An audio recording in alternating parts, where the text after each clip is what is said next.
you haven't seen him all week. He hasn't been on the platform because he'll be on today and then post game on Sunday. But I was hanging out with him on Tuesday at Hijinks while we watched the USA defeat Ireland in the World Cup and advance to the knockout round. Iran knock out Iran in the World Cup and move on. By the way, that was a great atmosphere at Hijinks, Joe. That was a lot of fun, dude. It was a good time, and you finally got to taste the wings that I've spoken about for so long, the honey sriracha, and you liked it, right? Oh, I loved them. They were delicious. I'm looking forward to tasting other things now on the menu. By the way, I love how they make their fries too. So that was the other thing I took away from it. And obviously the atmosphere was great. The place was packed. The women are beautiful. That's all I can tell you, man. You know, I'm married and everything. That's fine, but I'm a facilitator of fun. And I'm just telling you fellas out there, you want to go see the best looking sports bar that's out there? That's Hijinks, baby. That's Hijinks right there on Meisner Boulevard. You got to check it out if you're in that Boca area. But that is cool. So now I have a spot to go before and after concerts when I go to Meisner Park for a concert. You ever been to Meisner It's Park right around the corner. You never been there for a concert? No, I mean, I've been over there for like the Christmas tree lighting and all that sort of stuff. Had some dinners over there, but never sat. They sort of renovated it, right? Yeah, they added a roof and everything. Thank the Lord, because amphitheaters are great, but in South Florida, if you have an amphitheater, dude, I'm sorry, you got to have a roof, man. You got to have a roof. You're not in San Diego or something, or in Arizona. No, you're in South Florida. It's kind of as dumb as Buffalo building a new like $1 billion stadium without a roof. Like, what are you doing? Right. Build the roof. 7 feet of snow. Right. Build the roof while all that crap is going on, and then the day of the game, if it's not so bad, then you open the roof and you let the elements in, and then you take advantage of the elements. But meanwhile, save your stadium and put a roof on it. You're so right. That you should do that in Minnesota. You should do that in some of those places where it gets to a point where it's not safe for people. Then that's when you close the damn thing, overall. But yeah, dude, it's like man, Joe. I guess technically the pictures of that snow, storm. My God, that was intimidating, dude. I guess if you have the retractable roof, the problem becomes if it's like, 30 degrees. The fans would like it closed, but the club might feel that it's a competitive advantage to have Tua dealing with the wind and the snow and the ice and all that stuff. So you open it on game day. You don't allow it. You keep it closed throughout the week so it doesn't build up snow. So you don't have to call people in to clear out the damn thing. And then the day of the game, it starts snowing. You leave it open until it gets to a point where you can't play the game. Then you close it. You know what I'm saying? And that's it. That you can still maintain your elements and your advantage. But what you will do is you will always avoid in the case to play devil's advocate, the safety and the emergency vehicle. In this case, the roof didn't matter. In the end, the roof didn't matter because you cannot put 60, 70,000 people to be on the road to go to that stadium and back in those conditions. That would be really stupid. You put your players at risk. You put fans at risk. So in this case, really, the roof stuff is a moot point because it was such a storm. I mean, maybe they just shouldn't have a team in what's basically Moscow. Yeah. I would go with that. I think that would make a lot of sense. Let me ask you something. You look at you heard the Jimmy Garoppolo story where he said that the Dolphins had interest. I'm just wondering because I asked Cameron Wolf this. What do you think was the context of that interest? I have to be honest. I didn't see that. Is that something new this morning? What's the quote? Garoppolo. So let me see if I can read. So did the Dolphins have interest in bringing Garoppolo to the team for this season, according to Garoppolo? Nothing was speculated on when exactly it was the way that he was, quoted for all of this. Let Well, it was me really before this season that Yes. the 49ers were trying to trade Garoppolo. So it would have Yes. been before this season. And so you say, all right, well, does Jimmy G have an opportunity to compete with Tua? Is he brought on in as the clear backup? Listen, clearly Mike McDaniel has a healthy amount of respect for Jimmy Garoppolo. And so it makes sense. He knows the system. What I am interested though, I did not see the Jimmy G quote. If you have it, let me Yeah, know. I'll get. I'm looking for it Okay. now as we speak. So he Now said I'll give on you. the record that the Dolphins had interest. Yeah, yeah, but the way Wow. he mentioned it, it was very. It was kind of. You don't really know the context of it, and that's why I wanted to ask you to take your guess because none of us really know. I'm going to take a guess, and I told Cameron Wolf this. I think this is where Chris Greer and company are fighting for their GM lives, and they're in the middle of trying to get Flo fired and get that approved to move on. But meanwhile, he's got the owners above him trying to make a move for Tom Brady. And I think that while he's in the middle of trying to make a move for Tom Brady, here is Chris Greer going, well, if we're going to make a move for Tom Brady, because I have no control, the owners want this, that'll be a 1-year thing. Let me see what San Francisco wants for Jimmy G because they're dying to unload him because of the salary. And maybe I can bring him in, be Tom's backup for a year, and then he can take over. But what's I funny think is it, Jimmy I think G it and Brady has weren't nothing. tight in New England, right? They were not tight. Yeah, but it has nothing to do with that at this point. I It's mean, gonna be a it's little just awkward though. yeah, it would be a little awkward, but you're going to be trade. You're going to end up getting an opportunity finally. Here we go. He says they were in the conversation. Garoppolo told reporters on Thursday regarding the Dolphins. Not much came from it, but they were definitely one of the teams in the conversation. It seemed like a good spot as an offense. That's tremendous. Skill players, everything they've got going there. Mike McDaniel being a great coach. I had been in with him in the past here, and if it was discussed, but I'm glad the way things worked out. Yeah, I mean, listen, the first thing I think of is, my gosh, what quarterback did the Dolphins not consider bringing in to replace Tua Tagovailoa? I mean, listen, Chris Greer has an obligation to do his due diligence to explore every option, especially at the quarterback position. And so whether it's Deshaun Watson or Tom Brady or Jimmy Garoppolo, you can't blame him for exploring the options. And I'm sure that is what he would say when asked about it. But listen, we I think can't ignore. We can't. Yeah. those are forced explored options. You're making it sound like he was looking to replace Tua. I don't believe that. I believe the coach he hired was looking to replace Tua, and the owners were looking to replace Tua, and then he was trying to, you know, how he plays off of what they want to do. Because again, he's kind of powerless. If the owner wants to go with Flo, then what are you going to do? You're screwed, and you're also going to lose your power too in the process. Or now that Flo's gone, okay, now the owners want to go for Brady. He's screwed too. He's got to do whatever the owners want him to do. So he's kind of in a position where he doesn't have a lot of control on certain things until those dominoes fell. And then when those dominoes fell, he was able to go about and do what he wanted to do. Well, listen, I mean, it adds to the interesting story here with Tua. Obviously, there's so many different elements and angles. Having to overcome a very serious hip injury, having to overcome, a terrible dual offensive coordinator system, sort of similar to what Mac Jones is going through now. Having to have a head coach that didn't inspire confidence in him, and then you just add in the idea that all these other quarterbacks were considered. I think it'll be a good book one day. I don't know who will write it, but it'll be a good book.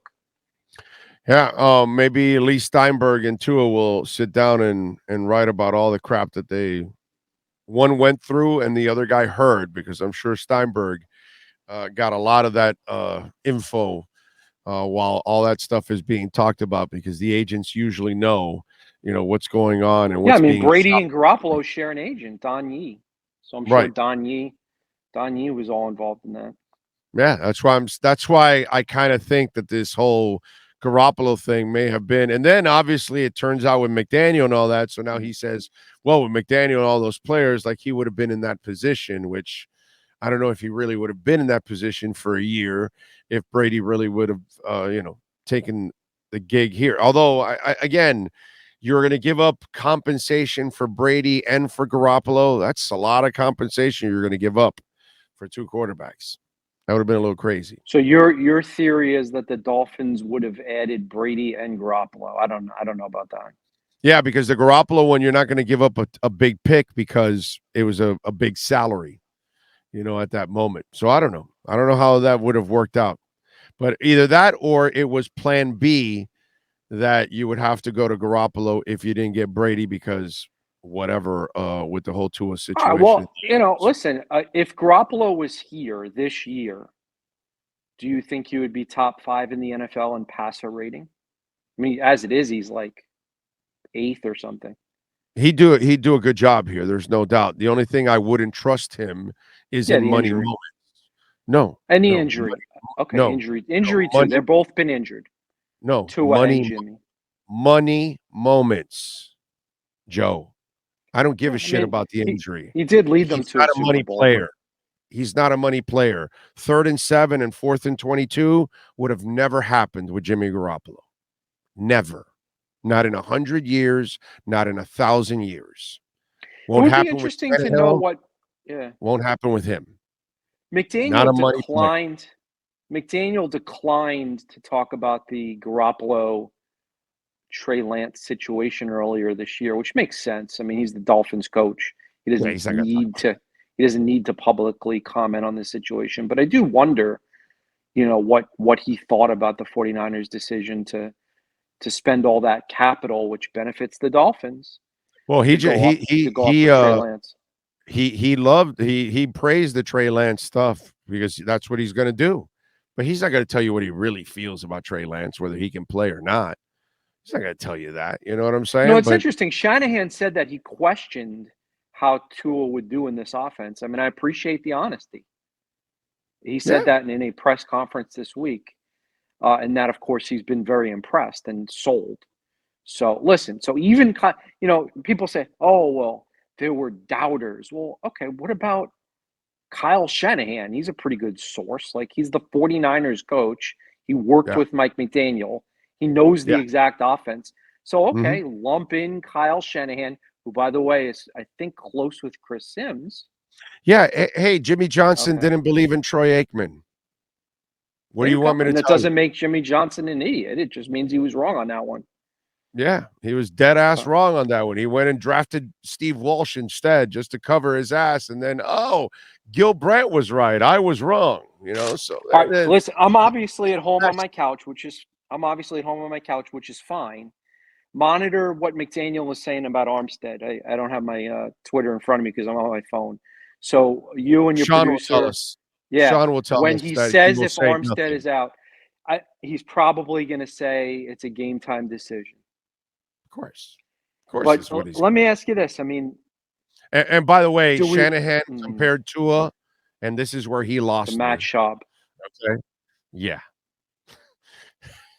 But I Matt mean, Schaub is a 2-time Pro Bowler who completed nearly 70% of his passes in a and couple of and seasons. couldn't win a We game in forget the that Matt clutch. Schaub was very good. But Matt Schaub was talking about some very specific things in terms of how he drops and how he throws the Plant a ball. foot Not and deliver. yeah. Yes. Not The conviction of the delivery that he says that he's just like right. Matt, that immediately once he plants, he's throwing, he knows exactly where he's going. And so I guess if you're just going to compare that one characteristic, okay, but please don't compare Matt Schaub to Tua Tagovailoa when Matt Schaub did not win at Virginia the way that guy won at Alabama. And when Matt Schaub wasn't what that guy was in his career, and by the way, Matt Schaub has probably never really played the way Tua has played in certain stretches this year. already as So it is. so Big O, this World Cup stuff is crazy. South Korea is leading Portugal 2-1. All right, you already have teams like Germany and Belgium knocked out. I got 2 Is points on this. Cristiano Ronaldo, has he taken off his shirt yet? I don't know what's Not going yet? on with that guy. He's like No? Brady, right? He's like washed up now. So Yeah, no, he might be playing for Saudi Arabia soon. Oh, yeah, that's a ridiculous. really nice decision on your. It's like He, watching Beckham be a mouthpiece for crap tar. Like, really, dude, you need the money that badly? Do you have to really these guys should represent go play Qatar? live golf. They should all go play live golf. So listen, Pretty so much. I have a question. After Yes. next season, college football playoffs is expanding to 12 teams. I don't like it. I think it's too many teams, cheapens the regular season. But are you going to see these types of upsets where, like Belgium and Germany, and I don't know if Portugal is in jeopardy of being eliminated. If result holds, Portugal wins the group and South Korea advances. That's one of the problems with this format. Portugal doesn't need to win, so it's the team with the motivation that. But my question is, do you think there will be upsets? I think there will be very few upsets when the Tulanes of the world face the Yes. Ohio States of the world in the first round. I agree. You I agree with okay. you. Now on the back end of it, now are we doing 112, 211? Is that No, how it's going to be? four teams get a bye, so it's 5-12. Okay, so then it'll be 5-12, 6-11. It's Ohio Okay, State Tulane. That's the 5-12 right, game. right. Yeah, if So we go once we this get year. to the 6-11 and the 7-10 and the 8 and 9, yeah, that's where you're going to have More your competitive. upsets. Yeah. If the top 4 are out, Joe, those aren't the ones that are going to be upsetted. But on the back end of it, sure, they're all kind of the same at that point. So I can They're going to see put those. Yeah, I they're can going to see put those those first round. upsetting each other, but they're still going to get planted by the top 4, They're going to basically have to. every.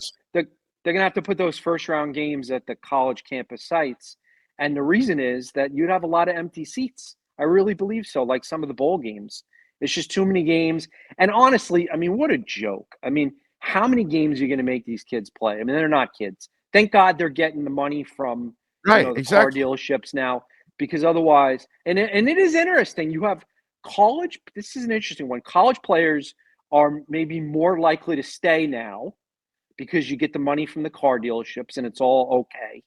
All right. Are the car dealerships and the other sponsors going to be upset if to not get hurt in a bowl game or a first round playoff game, they announce they're not playing? Are the sponsors, and you know a lot about sponsorships, we have all kinds of sponsorships with your shows. Are the sponsors going to say, no, listen, kid, you're playing? Yeah. They could get pissed. I had a sponsor get pissed on me already once for somebody that missed a whole bunch of weeks, and it was like, "Yo, no, I'm not sponsoring this." And I was like, "Okay." Is that Sean? Does he have the scoop here? Yeah, I think Sean has some scoopage. What's the Let's scoop? go. What you got, Sean? Everybody knows what the scoop is. Jackson has been ruled out. Toronto Armstead will not be ruled out, but he has a family. He wants to play through it. Players are not robots. And then he was asked, "Is there a plan?" And he says, "I have plan for the plans." Thank you, Sean. There you Listen, go. this is a tough one. Listen, on the one hand, Mike McDaniel is a straight shooter. When he told us Austin Jackson is a starting right tackle when healthy, that was a truthful statement. It was not bull. It was truth. I wonder if 49ers week could be any different. He's facing Kyle Shanahan. Everyone knows Nick Bosa against Greg Little is not an ideal matchup.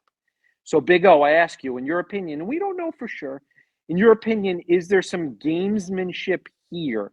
Is it actually known that Armstead's not playing, in your opinion? Oh, it's all about gamesmanship here. There's no doubt. And I think there's a slim to no chance that Armstead plays this week. I think they hold him out at least another week or two to try to give it some time to heal. But yeah, I think you're this is probably all right. I think this is all smoke and mirrors where they're trying to just feed that, he's going to try to give it a go. And the thing is, you can get away with it. Why? Because you're talking about the dude that would play actually the following week. that he's played with all kinds of injuries. That's what he is in his entire career. So that's why you can actually get away with it with a guy like this, because it is possible that his crazy ass would do something like that. The Chargers game and the Bills game are more important. They're AFC opponents. The Bills are obviously a divisional opponent. But Armstead knows this game is very important to Raheem Mostert, Jeff Wilson, Trent Sherfield, Mike McDaniel. They're all important, but Mike definitely wants to put on a good show against his mentor at a stadium in which he coached for the last 5 years, against a coach that he's worked with for 14 years. I don't have any inside information on Armstead. I know he hasn't practiced this week. My gut feeling is there's an 85% chance he does not play. That's my gut feeling. And so Greg Little and Brandon Shell, not ideal. Little at least more comfortable at left tackle, Shell more comfortable at right tackle than vice versa. But a very tough matchup. I mean, what do? Quick passes to Jeff Wilson, a lot of slants and screens to Tyreek and Jalen. It's a very difficult matchup for the Dolphins offensive line. There's a reason the 49ers are favored in this game. It's a really tough matchup. Yeah, but it's not much. 4 point is nothing. Remember, you get 3 for being at home. So it's not really like they're favoring them that much. And the 49ers' weakness is their corners. That's what you can attack. They're pretty good at safety, but they are not great at corner. And when you got Hill and Waddle, they'll be able to find holes in the defense. I'm pretty confident they'll be able to move. Last year, you had no line, no running game, no coaching staff, and everybody knew the ball was going to Waddle because you had an incredibly stupid offensive staff that also would keep Gesicki on the sideline, and yet the ball still found Waddle over 100 times. Now you've got Waddle and Hill. It's going to be a thrill. It'll be fine. They'll find them. Give me the prediction. What you got? What happens? Well, I mean, it's hard for me to pick against the 49ers considering the Dolphins' injuries at left tackle and right tackle, and Raheem Mostert is playing. No, they're not injured at right tackle. No. They got Brandon Shell. They're fine from left guard to right tackle. He's fine. And defensive end. Wouldn't you rather have Brandon Shell than Austin Jackson right now? Wait a minute. Don't you know more about Brandon Shell? In the regular season, have you not seen more success in the last 3 weeks from Brandon Shell than Austin Jackson in 3 years? Yeah, Shell's done well. I'm okay with him at right tackle. Okay. Jackson actually played pretty good before he left with injury. Obviously, injury is a concern there. But listen, it's hard to pick against the 49ers going into this game. McDaniel knows the 49ers defensive personnel. That could be helpful. Maybe something crazy happens. Maybe Bradley Chubb knocks the ball out of Garoppolo's hand. Maybe Jalen Phillips knocks Jimmy Garoppolo out of the game. Who's the Niners backup? I don't even know. Maybe the force is with Darth Cater and he intercepts Garoppolo a couple times. Not to jinx it, but I don't think Cater has given up a touchdown in the NFL. This guy's been unbelievable, lights out. Well, it's time to start getting a couple interceptions now. I'm going to post a story on the Palm Beach Post website later today, drilling down into the McDaniel-Shanahan relationship and matchup and the commonalities between San Francisco and Miami. So look out for that. There you go. Follow him on Twitter as Schad Joe. And please subscribe to the Palm Beach Post, man. He does excellent work. All the writers there at the Palm Beach Post, they do excellent work covering your Miami Dolphins. Joe, as always, I appreciate you. We will talk post-game on Sunday, my friend. Thank you. All right. See you, big guy. You got it. The great Joe Schad. Hijinks is done.